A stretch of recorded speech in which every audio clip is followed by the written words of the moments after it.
Hi guys, this is a short video on crux of import जो हमारा GST के अंदर सीए फाइनल में कवर्ड है। तो इम्पोर्ट क्या है? बेसिकली हम गुड्स बाहर से मंगवा रहे हैं जिसमें हमारा location of supplier outside India है but place of supply in India है। ठीक है, तो अब हम फटाफट स्टार्ट करते हैं।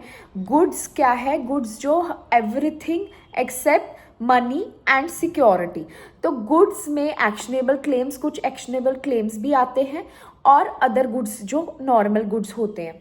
तो जब हम इंपोर्ट करते हैं, आपको पता होगा यूजुअली आरसीएम में हमारे को ही टैक्स पे करना है अगर हम रजिस्टर्ड हैं, तो कस्टम ड्यूटी भी उस पर लगता है। और बट एक्शनेबल क्लेम्स जैसे विनिंग्स वगैरह जो हम बाहर से कर रहे हैं, जैसे हम ऑनलाइन गेमिंग कर रहे हैं, कुछ सट्टा वगैरह खेल रहे हैं, तो उसमें हमारे गवर्नमेंट ऑफ इंडिया ने मैंडेटरी कर दिया है कि जो एक्शनेबल क्लेम्स के जो ओनर्स हैं, लाइक जो विनिंग्स प्लेटफॉर्म के ओनर्स हैं, उनको ज़रूरी है कि यहाँ इंडिया के अंदर ही आकर वो अपना सेंटर करे, बनाए और हमारे को फॉरवर्ड चार्ज मैकेनिज्म में वो ही टैक्स पे करे। तुम नहीं करोगे, वही टैक्स पे करेंगे। ठीक है, उनके लिए एक रिप्रेजेंटेटिव चूज करना बहुत ज़रूरी है क्योंकि वहाँ पे फॉरवर्ड चार्ज मैकेनिज्म में होएगा। क्योंकि वहाँ पे हो सकता है कि जो जैसे मेरे जैसे लोग हैं जो अनरजिस्टर्ड हैं, वो खेल रहे हैं, तो उनसे कैसे टैक्स लेंगे।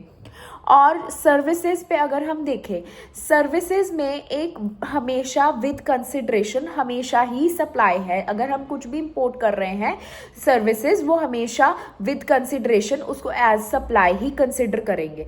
बट अब क्या है कि अगर सप्लाई हमारा बिजनेस के अकॉर्डिंग है, बिजनेस के लिए अगर हम कुछ बाहर से सर्विसेज इंपोर्ट कर रहे हैं, तो उसमें हमारे को ऑफ कोर्स सी बात है आरसीएम में ही टैक्स लगेगा। क्योंकि अगर मैं अपने बिजनेस के लिए मंगा रही हूँ तो मैं रजिस्टर्ड ही होंगी और मुझे ही पे करना पड़ेगा एज अ रिसिपिएंट, मुझे ही पे करना पड़ेगा क्योंकि बाहर से उनके लिए टैक्स कलेक्ट करना डिफिकल्ट है।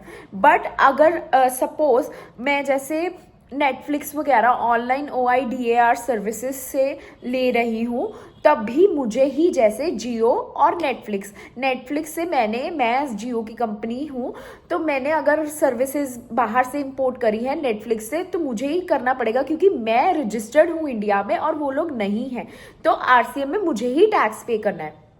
बट अगर सर्विसेज मैंने विद कंसिडरेशन और नॉन बिजनेस पर्पस, मैंने पर्सनल पर्पस के लिए मंगाई है, तो इसमें अगर OIDAR है, जैसे मैं नेटफ्लिक्स की सर्विसेज सब्सक्राइब करती हूँ, तो मुझे फॉरवर्ड चार्ज मैकेनिज्म में मुझे नहीं देने, उनको ही देना पड़ेगा। क्यों? क्योंकि गवर्नमेंट ने मैंडेटरी किया है जो भी OIDAR सर्विसेज हैं, अगर मैं मंगवा रही हूँ बाहर से, नेटफ्लिक्स की सब्सक्रिप्शन टाइप्स ले रही हूँ, तो क्या है, नेटफ्लिक्स वालों को ही इधर PE अपॉइंट करके टैक्स पे करना पड़ेगा क्योंकि वो सप्लायर है। हम नहीं पे करेंगे क्योंकि मैं रिसिपिएंट हूँ और मैं non business purpose, personal purpose के लिए कर रही हूँ, तो मेरा उस चीज़ में रजिस्ट्रेशन ही नहीं है, तो मैं नहीं पे कर सकती, वही पे करेंगे।